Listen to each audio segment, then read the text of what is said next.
Shalom keluarga kerajaan, jumpa lagi dengan Renungan Harian The Living Stone edisi 14 Januari 2026.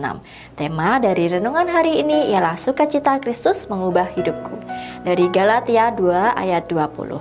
Dan pagi ini, penulis dipenuhi dengan sukacita yang meluap-luap, bukan karena keadaan hidup yang sempurna, yaitu siapa yang mengklaim itu, tetapi karena sebuah kebenaran yang jauh lebih dalam dan abadi.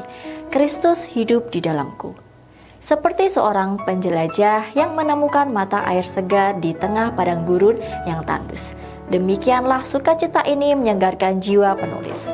Ini adalah sukacita yang tidak bergantung pada apa yang terjadi di luar, tetapi pada Dia, Yesus Kristus. Ketika Rasul Paulus menyatakan dalam Galatia 2 ayat 20, "Namun aku hidup, tetapi bukan lagi aku sendiri yang hidup, melainkan Kristus yang hidup di dalam aku. Dan hidupku yang sekarang yang kuhidupi di dalam daging adalah hidup oleh iman dalam Anak Allah yang telah mengasihi aku dan menyerahkan dirinya untuk aku." Ia tidak sedang mengucapkan slogan kosong.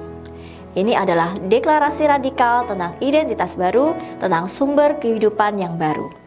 Ini berarti bahwa setiap nafas, langkah, dan juga pemikiran kita sekarang dijiwai oleh kehadiran Kristus sendiri. Kita bukan lagi budak keinginan daging, tetapi saluran bagi kasih, damai sejahtera, dan juga sukacitanya. Bayangkan sebuah bola lampu yang tidak akan pernah menyala jika tidak terhubung dengan sumber listrik. Kita diibaratkan sebagai bola lampu itu, dan Kristus adalah sumber listrik ilahi. Ketika Dia hidup di dalam kita, terangnya memancar keluar, menerangi kegelapan dan membawa kehangatan. Sukacita yang kita rasakan bukanlah sukacita yang fana, yang datang dan pergi seiring keadaan, melainkan sukacita surgawi yang tetap dan kokoh, berakar pada Kristus itu sendiri. Itu adalah sukacita yang mampu bersinar bahkan di tengah badai, karena kita tahu siapa yang memegang kendali hidup kita.